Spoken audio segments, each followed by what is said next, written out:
Hoje nós podemos dizer, como disse o servo do passado: Ebenezer, até aqui nos ajudou o Senhor. Ebenezer, que significa pedra de socorro ou pedra de ajuda. Ebenezer é o nome dado a uma pedra memorial erigida por Samuel para marcar o local onde Deus ajudou a Israel a derrotar os filisteus ao norte de Jerusalém. Tomou então Samuel uma pedra e a pôs entre Mispa e Sem. Ele chamou Ebenezer e disse: até aqui nos ajudou o Senhor. 1 Samuel 7:12. Irmãos, é com grande alegria que nós comunicamos que a partir do segundo domingo do mês de agosto, dia 9/8, nós estaremos retornando aos nossos cultos presenciais. Para isso, nós apresentaremos um protocolo de retorno das atividades da PIPQ, Primeira Igreja Presbiteriana em Queimados. Primeira fase: dinâmica de funcionamento, utilização de 30% da capacidade do templo, medição de temperatura na entrada das dependências da igreja, exigência do uso obrigatório de máscaras, distanciamento de 2 metros entre as pessoas e a higienização com álcool em gel ao entrar e sair dos espaços religiosos. Orientamos que cada pessoa leve de casa sua garrafinha com água. Dinâmica de funcionamento: duração dos cultos de no máximo 60 minutos, com divisão por faixa etária. Cultos presenciais somente aos domingos. Culto matutino de 9 às 10 horas da manhã.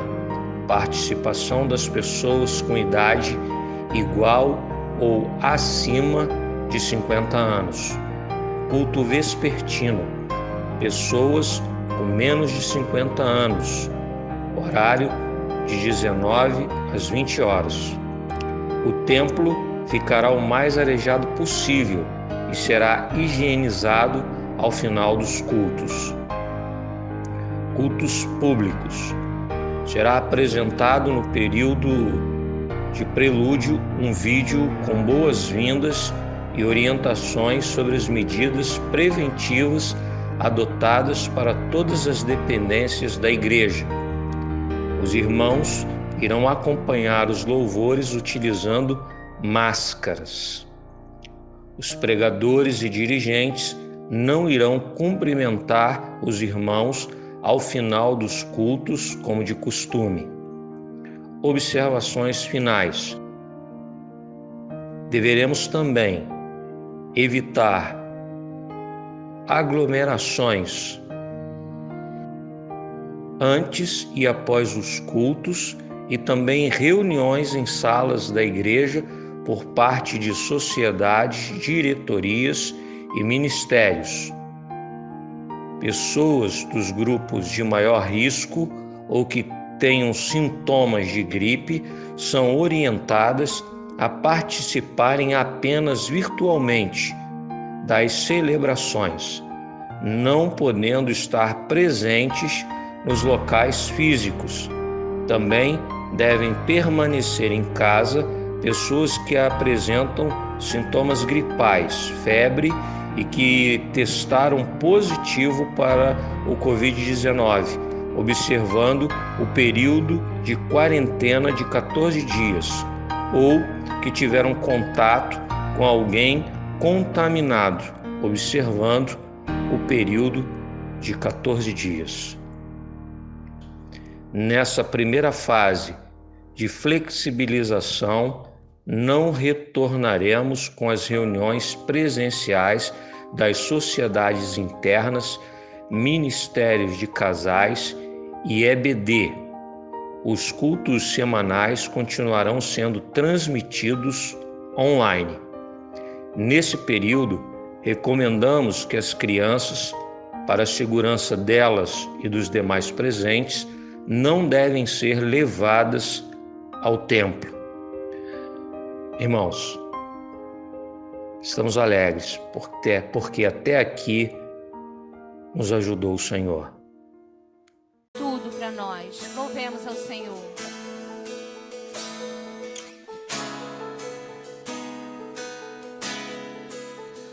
Não há outro como tu, soberano e fiel.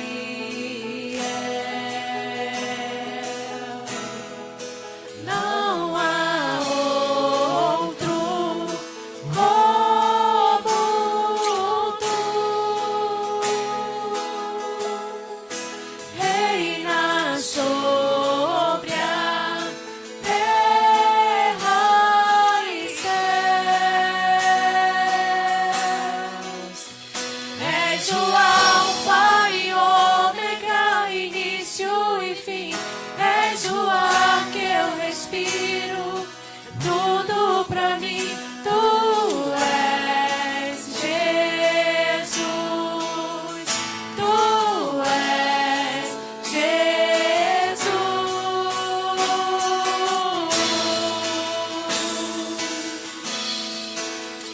Mais uma vez, vamos dizer que não há outro.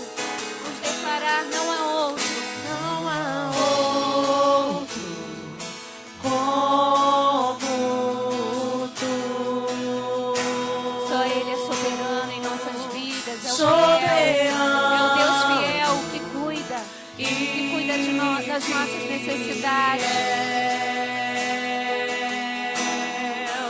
Não há outro como tu, reina sobre a terra e céus. És o Alfa e Ômega, início e fim. És o ar que eu respiro, tudo pra mim. Tu és Jesus, tu és Jesus.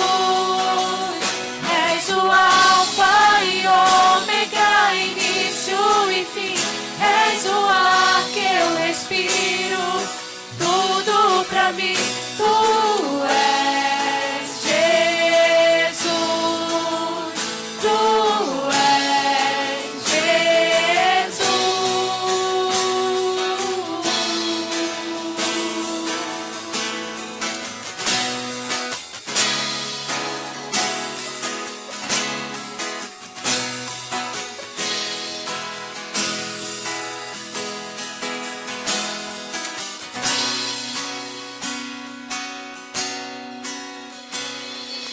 Alfa e Ômega, início e fim. Tudo pra mim, tudo pra mim. Alfa e Ômega, início e fim. Tudo pra mim, tudo pra mim. Alfa e Ômega, início e fim. Tudo pra mim, tudo pra mim. Alfa e Ômega, início e fim. Tudo pra mim. És o Alfa e Ômega, início e fim. És o ar que eu respiro, tudo pra mim. Tu és Jesus.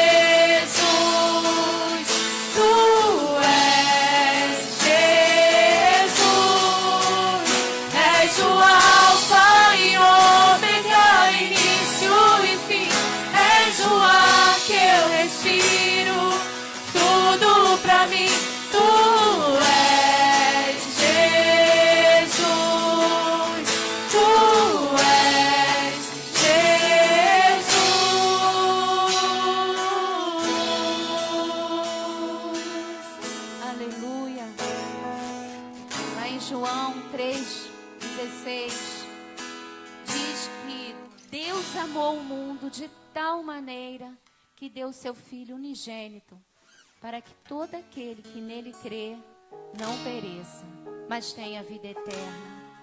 Só o nosso Deus, só o nosso amado Deus, para ousar nos amar assim, dá o seu único Filho para viver aqui como homem e seguir até aquela cruz e ali sofrer todas as nossas mazelas, todos os nossos pecados, as nossas iniquidades, levar sobre si todos os nossos pecados. Só Ele, com seu infinito amor.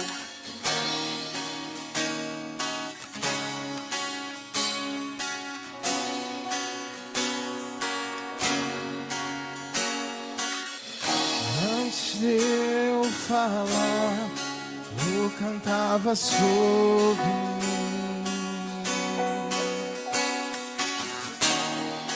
Tu tens sido tão bom pra mim. Antes de eu respirar, sopraste tua vida em mim.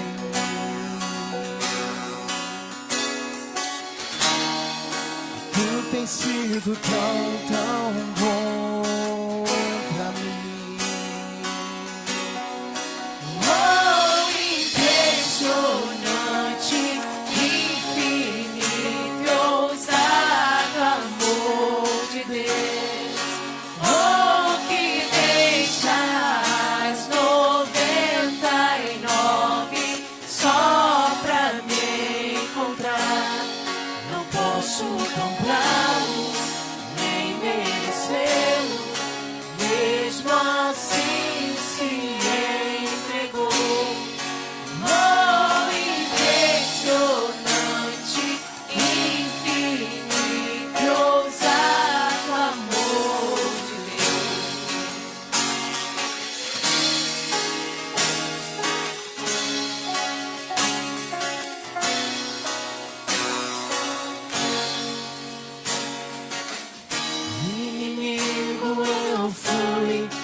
Teu amor lutou por mim. Tu tens sido tão bom pra mim. Não tinha valor, mas tudo pagou por mim. Tu tens sido tão bom pra mim. Oh, impressionante, infinito e ousado amor de Deus. Oh, que deixas 99 só pra me encontrar. Não posso comprá-lo, nem merecê-lo, mesmo assim se entregou. Oh, impressionante, infinito e ousado amor de Deus.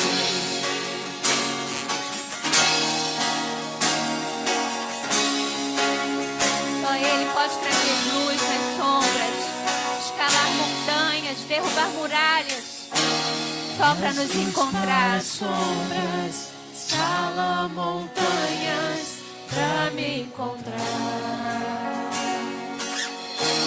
Derruba muralhas, destrói as mentiras pra me encontrar.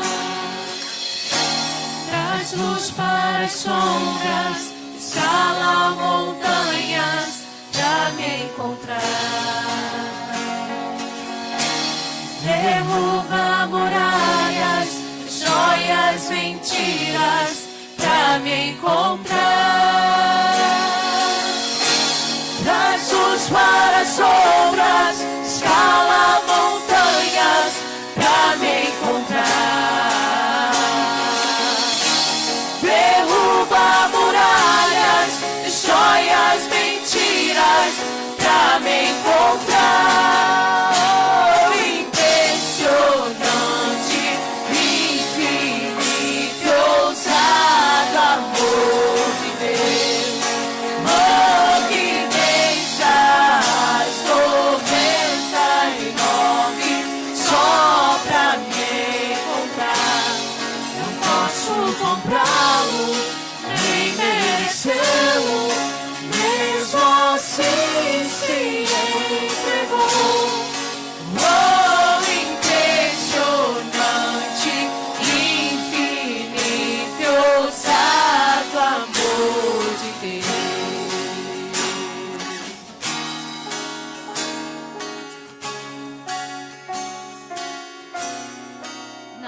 podemos comprá-lo, nem merecê-lo. Mas mesmo assim, Ele ousou nos amar. Amém?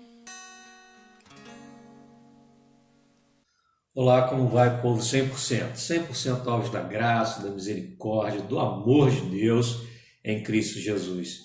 Estamos aqui mais uma quinta-feira para juntos observarmos a palavra do Senhor e aquilo que Deus tem para nós, porque afinal de contas, essa palavra ela serve de alimento e ela nos dá a condição de resistirmos às dificuldades e avançarmos.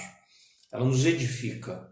A palavra, nossa única regra de fé e prática.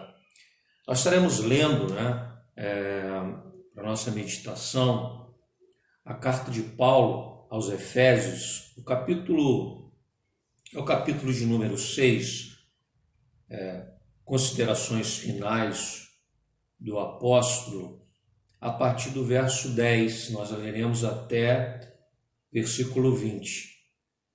Diz assim a palavra do Senhor: quanto ao mais, sede fortalecidos no Senhor e na força do seu poder, revesti-vos de toda a armadura de Deus, para poderdes ficar firmes contra as ciladas do diabo. Porque a nossa luta não é contra o sangue e a carne, e sim contra os principados e potestades, contra os dominadores deste mundo tenebroso, contra as forças espirituais do mal nas regiões celestes. Portanto, tomai toda a armadura de Deus, para que possais resistir no dia mau, e depois de terdes vencido tudo, permanecer inabaláveis.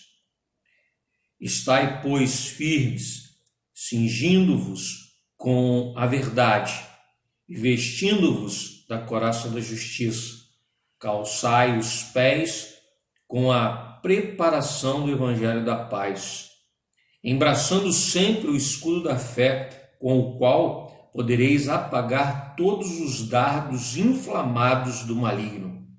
Tomai também o capacete da salvação e a espada do Espírito, que é a palavra de Deus.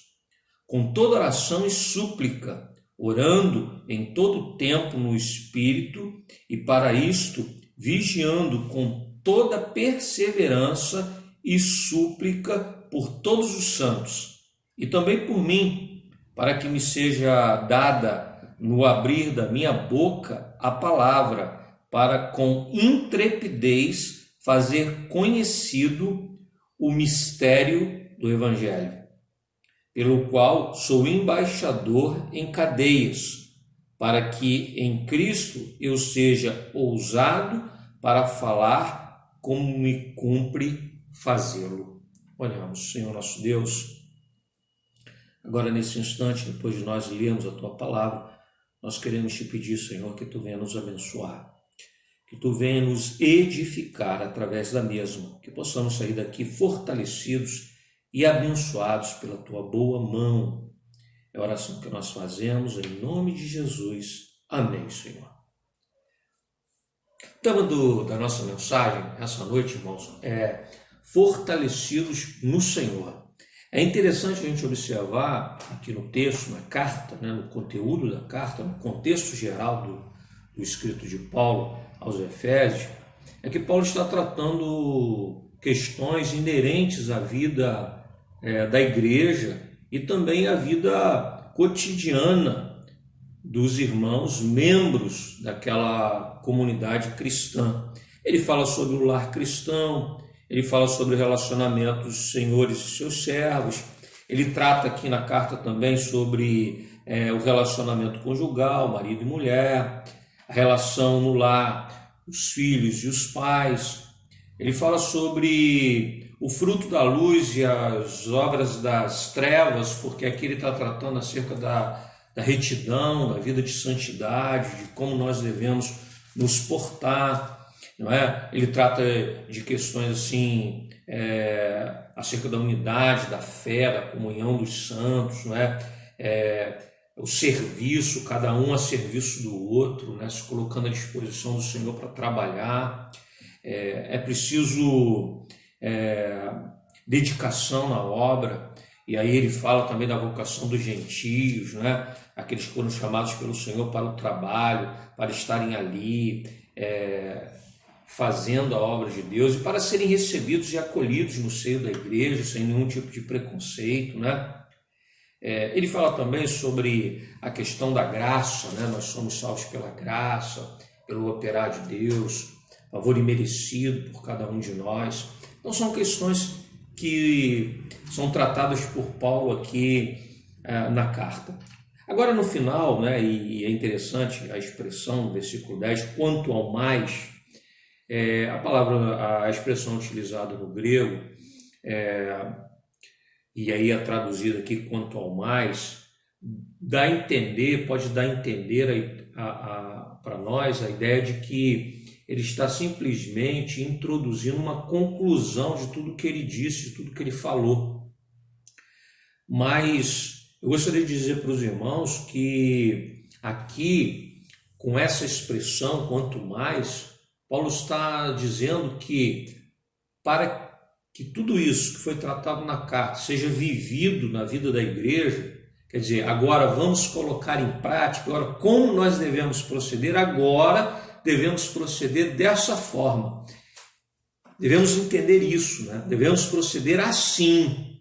Por quê? Porque nós vamos encontrar oposição. Por quê? Porque nós somos frágeis, porque nós temos pontos sensíveis, não é? Somos fracos. E aí ele diz, né, que nós, para avançarmos enquanto igreja, para resistirmos, e aí o versículo 13 ele diz uma expressão, ele usa uma expressão, né? No dia mau, para resistirmos nesse dia, o dia mau, o dia que somos atacados, o dia que se lançam contra nós, o dia de grande angústia e perseguição, nós devemos considerar o seguinte, que nós somos fortalecidos no Senhor. Veja, que interessante, esse é o tema, né, do nosso sermão, fortalecidos no Senhor. Aí ele começa, quanto mais, irmãos, sede fortalecidos no Senhor e na força do seu poder,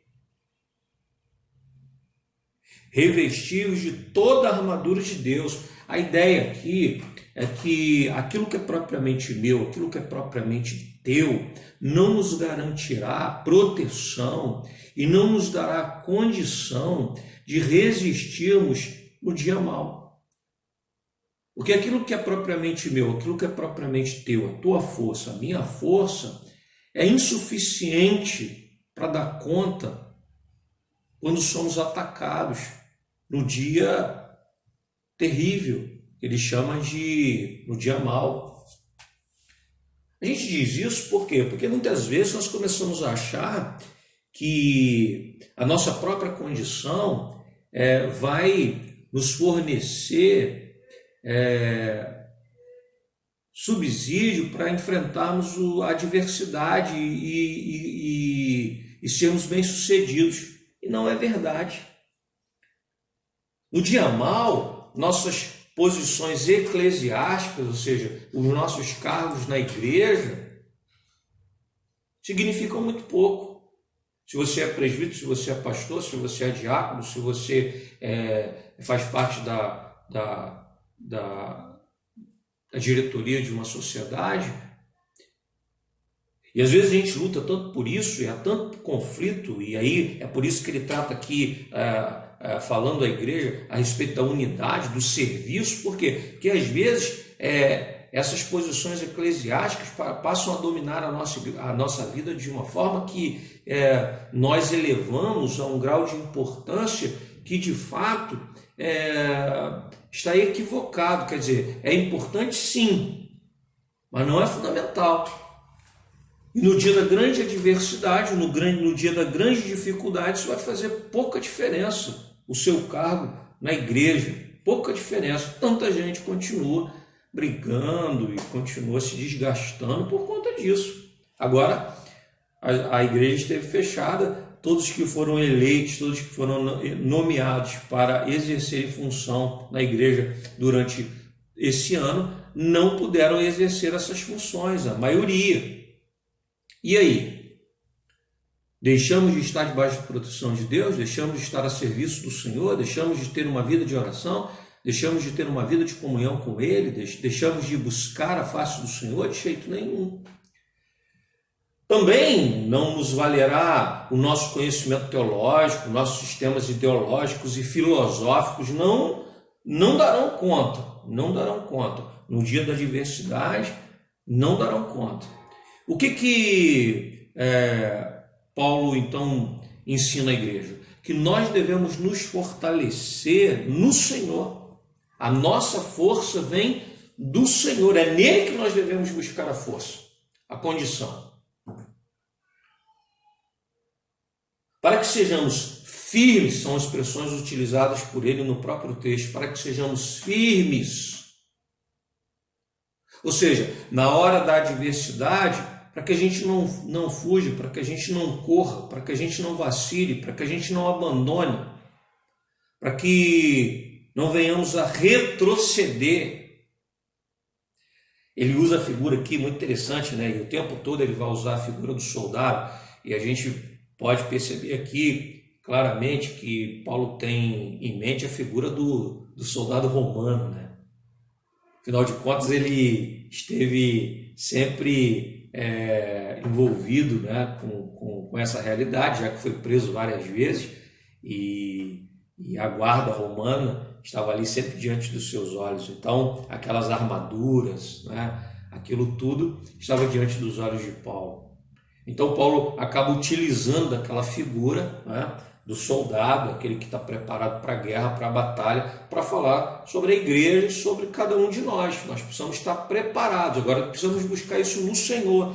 Veja como é interessante, ele diz assim, revestiu de toda a armadura. Aí Paulo, observando a figura do soldado romano, ele observa que a armadura do soldado ela é composta por vários elementos necessários para defesa, na hora que o soldado se vê atacado, como capacete, como escudo, né? Como a couraça, o peitoral, protegendo o tórax, como também de elementos de ataque, como a espada, que é a figura que ele usa aqui, e lá eles usavam a lança também, não é? A armadura completa. É interessante porque Paulo diz isso, toda a armadura. Ele diz o seguinte, é isso, a gente precisa ficar muito claro. Não dá para a gente vacilar em nenhum ponto, em nenhuma área. Não dá para estar preparado com capacete, mas não ter o escudo. Não dá para ter o capacete, ter o escudo e não usar o capacete. Ter o peitoral e não ter a espada. Não dá para ter o peitoral, mas não ter os pés protegidos, né? Que é o fundamento, que é aquilo que nos dá firmeza, tração para a caminhada, para a marcha, né? Então, ele diz assim, precisa estar completo. Eu e você não podemos nos distrair com respeito a nenhuma dessas questões que são fundamentais para resistirmos ao dia de dificuldade. E aí ele fala, toda a armadura, né? O versículo 14, ele diz, estais, pois, firmes, cingindo-vos com a verdade. É interessante, né? Cingindo-vos. Cingindo-vos é a ideia de colocar o cinto, né? Quando você coloca o cinto, você prende a armadura ao seu corpo, né? O cinto te ajuda porque te dá mobilidade. Quando você coloca o cinto para sair, né? A última peça que você coloca, quando você coloca o cinto, você está pronto para ir, pronto para fazer, pronto para trabalhar, pronto para exercer, pronto para resistir, pronto para atacar. Essa é a ideia do cinto. E o cinto também, ele não só prende, né, a armadura ao corpo do soldado, como também ele é apoio, né, e suporte para a espada, para os armamentos que ele utilizava ali naquele cinto. Ou seja, é o apoio, né? E quando se colocava o cinto, já estava pronto para sair, para batalhar. E é isso que a gente precisa estar pronto. E aí ele diz, e o que é isso que nos dá a condição? É interessante, porque ele fala assim, esse cinto é o cinto da verdade. A verdade. Nós precisamos entender que tudo aquilo que a gente faz é importante se nós fizermos baseados na verdade do Evangelho genuíno de Cristo Jesus. Se nós fizermos pelo motivo certo. Se nós tivermos o objetivo correto, sabe? Não adianta fazer em nome de Jesus, não adianta ter aparência, sabe? Esse cinto, né, que nos prepara e finaliza a composição da armadura para que o soldado esteja pronto para a batalha, ele simboliza a verdade, irmãos. A verdade, não adianta ter um púlpito se por trás o objetivo final não é verdadeiro. E qual é o objetivo de tudo que nós fazemos? A verdade primordial é de que nós estamos a serviço do reino de Deus, eu e você. Nós somos os vocacionados, os chamados pela graça, pela misericórdia de Deus em Cristo Jesus, alcançados, perdoados de nossos pecados por Ele. Portanto, fomos chamados para glorificarmos o nome do Senhor. Então, é isso que nós precisamos fazer. Nós somos chamados para edificarmos as pessoas. Paulo vai falar sobre o serviço na igreja, aqui escrevendo na igreja. Quer dizer, se nós não estamos cumprindo com esses objetivos, estaremos sempre fragilizados diante das dificuldades, e o diabo sempre vai se utilizar do dia mau, do dia difícil, para nos atacar. Precisamos também, irmãos, vestir a couraça, né? E aí ele chama de couraça da justiça, né? De retidão, de santidade. Ele trabalhou aqui na carta sobre santidade, a importância, né? Quando ele trabalha aqui a questão do fruto da luz, né? E em oposição às obras das trevas. Interessante que ele tinha trabalhado isso lá com os Gálatas, mas aqui ele fala de novo, né? Então ele diz que nós devemos andar prudentemente, não como necios, mas como sábios, sujeitando-vos uns aos outros no temor de Cristo. É isso que nós precisamos fazer. Santidade, a couraça, né? A couraça é a parte da armadura que protege os órgãos nobres e importantes do corpo, o coração, os pulmões, quer dizer, os órgãos que não podem ser alvos das flechas inflamadas do inimigo, da espada do adversário, da lança que vem para tirar a nossa vida. Quer dizer, quando a gente coloca essa couraça, que é a santidade, é essa vida de retidão, sabe? Quando Paulo escrevendo a Timóteo diz assim, que você não seja apontado por ninguém. Quer dizer, sempre com essa couraça protegendo, sabe? Não seja apontado por ninguém. Que nenhuma lança te alcance, que nenhuma flecha, nenhum dardo do diabo possa tocar em você. Para isso você precisa ter vida de santidade. Para que o diabo não aponte os teus erros e no dia mau não destaque as tuas falhas, porque ainda estão sendo cometidas agora. Não as do passado, porque as do passado já foram perdoadas em Cristo Jesus, mas aquelas que continuam presentes na vida do crente e não devem estar, porque todas as vezes que o crente continua na prática do pecado, ele se coloca frágil e, portanto, vulnerável aos ataques do inimigo. Aí ele diz assim, nós precisamos nos preparar, quer dizer, precisamos nos equipar. E esse equipamento é o Evangelho da paz. E ele precisa funcionar, irmãos, como a sandália do soldado.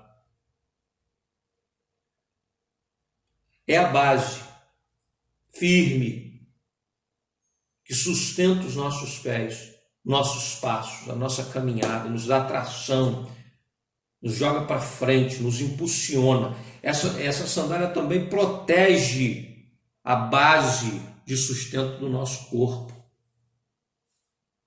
Proteger o soldado. E aí ele diz assim, o que é isso? É o Evangelho. Quer dizer, o Evangelho de Cristo Jesus, a boa nova. Lembrar da obra de Cristo na minha vida, saber disso, né? Da obra de Cristo em favor de cada um de nós, da graça, da misericórdia do Senhor, isso tudo nos alegra, nos fortalece na caminhada. E nós, enquanto cristãos, nos fortalecemos na certeza de que nós somos alvos, e aí a gente sempre lá, né, na saudação, né, 100% alvos da graça e da misericórdia de Deus, 100%. 100%, não há nada em nós que não tenha sido alcançado por essa graça, por essa misericórdia. Todo o nosso ser alvo da graça, da misericórdia de Deus. Se somos 100% com relação a alguma coisa, é com relação à graça e à misericórdia de Deus. E aí no versículo 17 ele fala assim sobre a salvação. A salvação é um capacete, né, que protege a nossa cabeça, né? Protege a nossa cabeça. Não nos deixa o pensamento vacilar. Firmeza, convicção, certeza. Uma mentalidade transformada pela ação de Deus em Cristo Jesus, como Paulo escreveu nos Romanos, né? Ali onde se opera uma metanoia, né? Uma mudança de mente, né? E aí a salvação é esse capacete, né? A salvação, a certeza de que somos salvos, não temos dúvida nenhuma a respeito disso, pela confiança que nós temos na obra de Cristo Jesus na cruz do Calvário, pela minha vida e pela tua, pelo sangue derramado do Cordeiro, que perdoa o pecado do mundo, que tira o pecado do mundo, como disse João, apontando para ele, para que os seus discípulos até então, João e André, não tivessem dúvida a respeito daquele que eles deveriam seguir doravante, deixando a João Batista, passaram a seguir o mestre, porque João veio apenas para apontar o Cristo. Quer dizer, a salvação, né? No dia mau, irmãos, o que irá nos fortalecer contra o ataque do diabo? A certeza da salvação, a alegria da salvação. Eu e você estávamos perdidos e fomos achados. Nós estávamos mortos, ele veio e nos ressuscitou. O toque de Cristo que mudou a nossa sorte. A espada, porque agora fala sobre a espada, esse elemento de ataque. É lógico que nós nos protegemos, mas nós também avançamos. Não ficamos só a nos proteger, não. Nós também avançamos. Nós temos uma espada na mão. E qual é a espada? É a palavra de Deus. É a pregação do Evangelho. É a palavra do Senhor sendo pregada, sendo anunciada, denunciando todo o pecado e toda a injustiça. Porque quando nós pregamos a palavra, é isso que nós estamos fazendo. Nós estamos lançando luz, nós estamos iluminando, nós estamos dando discernimento a partir da palavra, revelação de Deus, a nossa única regra de fé e prática. Foi assim que aconteceu lá na Reforma, na pré-reforma, quando os homens se levantaram, e se levantaram baseados na palavra, lançaram luz e dissiparam as trevas. É lógico que João vai dizer lá no Evangelho que muitos amaram mais as trevas do que a luz, e ainda é assim. E vão se levantar e se arrojar contra nós, porque nós estamos fazendo o nosso papel como luzeiros. Mas nós temos essa espada. Isso é uma espada. Isso é uma espada. Isso é uma arma. Qual é a nossa arma? A nossa arma é a palavra. Quando nós pronunciamos a vontade de Deus, quando nós pregamos a palavra de Deus. Nós estamos atacando as forças malignas. Nós estamos atacando as estruturas do mal, a corrupção, a injustiça, a maldade. Tudo isso que o diabo opera na sociedade, quando nós pregamos o Evangelho, nós contrariamos tudo isso e nós atacamos frontalmente essa linha de batalha do diabo. Confrontamos as estruturas, lutando contra esses sistemas organizados por ele, que geram. Jesus mesmo disse em João, no capítulo 10, porque ele veio para roubar, matar e destruir. Toda obra maligna redunda em roubo, em destruição e em morte. Quando nós vemos isso se dando na sociedade, não temos dúvida nenhuma que por trás disso está a obra maligna, o projeto maior do inimigo de nossas almas. Mas ele diz, não é nem contra o sangue, nem contra a carne. Homens são seduzidos e se deixam usar. Mas na realidade, esses homens impiedosos, vítimas do engano, do engodo, da mentira, se colocam a serviço do mal. O Senhor irá retribuir a eles, segundo as suas obras, diz as Sagradas Escrituras, e é assim, é dessa forma, é dessa maneira, desse jeito. Mas na verdade, o inimigo maior, aquele que com a nossa espada, pregando o Evangelho, nós atacamos, é o próprio diabo. Nós estamos falando tudo isso no dia de hoje, irmãos. Por quê? Porque agora que nós estamos vivendo esse momento de pandemia, nós passamos por momentos difíceis e ficamos fragilizados. Não podemos contar com a nossa própria força, mas nós devemos confiar naquele que nos fortalece. Por isso, quanto mais sede fortalecidos no Senhor e na força do seu poder, revestidos de toda a armadura de Deus para poderes ficar firmes contra as ciladas do diabo. E aí, para terminar, ele diz assim, com toda oração e súplica, orando todo o tempo no Espírito, e para isto vigiando com toda perseverança e súplica por todos os santos. E também, diz Paulo, por ele, para que Deus desse a ele também essa capacidade, essa condição para fazer, para operar.